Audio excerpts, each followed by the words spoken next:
रहे हो और तुम्हारे बीच आखिर में डिफरेंस क्या है। लाइफ की एग्जैक्ट साइंटिफिक डेफिनेशन देना ना थोड़ा मुश्किल काम है। जैसे ग्रोथ को ही ले लो, तुम एकदम छोटे से स्टार्ट हुए और अंदर से बाहर की तरफ बढ़े, लेकिन इस पहाड़ को देखो, बर्फ गिरी और ये पहाड़ बाहर से मास अक्यूमुलेट करके लंबा हो गया। इसका मतलब समझ रहे हो, ग्रोथ अकेले किसी चीज के जिंदा होने की गारंटी नहीं है। तो फिर रिप्रोडक्शन का क्या? बच्चे पैदा करना तो लाइफ की गारंटी लगती है ना।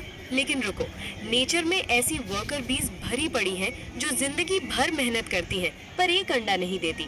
या फिर म्यूल को देखो, ये एक बायोलॉजिकल क्रॉस ब्रीड है जो स्टेराइल है। दोनों जिंदा तो है ना।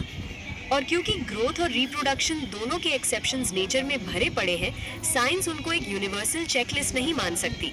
एक ऐसा रूल जिसका कोई एक्सेप्शन ना हो, उसके लिए हमें थोड़ा और डीप देखना पड़ेगा।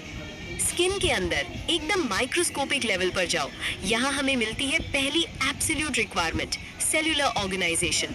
अर्थ पर मौजूद हर एक लिविंग एंटिटी कम से कम एक हाईली स्ट्रक्चर्ड सेल से जरूर बनी है।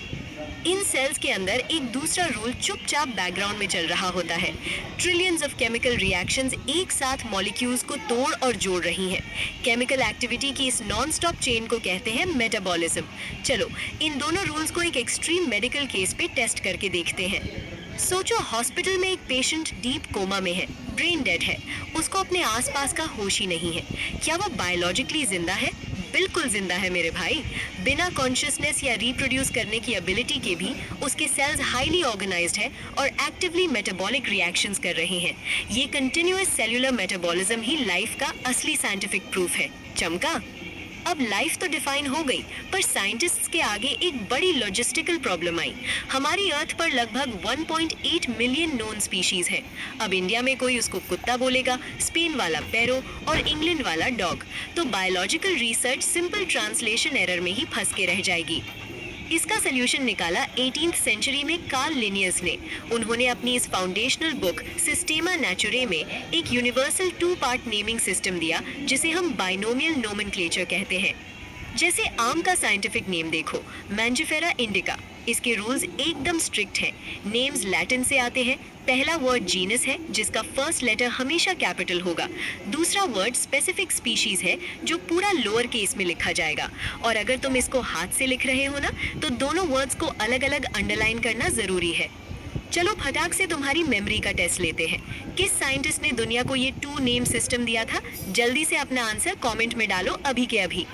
सबको एक एग्जैक्ट लैटिन टर्मिनोलॉजी यूज करने पे मजबूर करके लिनियस ने बायोलॉजी को लोकल निकनेम्स के झमेले से निकालकर एक प्रिसाइज और यूनिवर्सली एक्सेसिबल डेटाबेस में सेट कर दिया।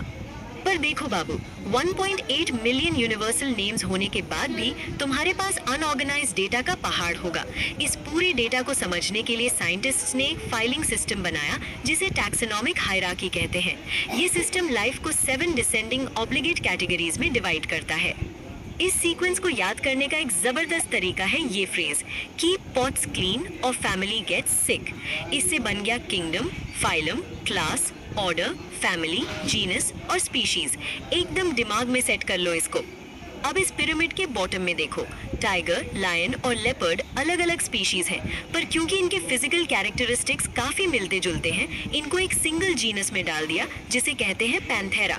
एक स्टेप ऊपर जाओ, ये पैंथेरा जीनस बाकी कॉमन कैट्स के साथ मिलकर बनाता है फैमिली फेलिडे। एक और स्टेप ऊपर जाओ, इन कैट्स को कुत्तों या कैनिडे के साथ मिला दो तो बनता है एक बड़ा ऑर्डर कार्निवोरा। लो, आ गया तुम्हारा दूसरा टेस्ट। इस पिरामिड स्ट्रक्चर के हिसाब से क्लासिफिकेशन की सबसे लोएस्ट मोस्ट बेसिक यूनिट कौन सी है? अपना गेस नीचे कमेंट करो। इस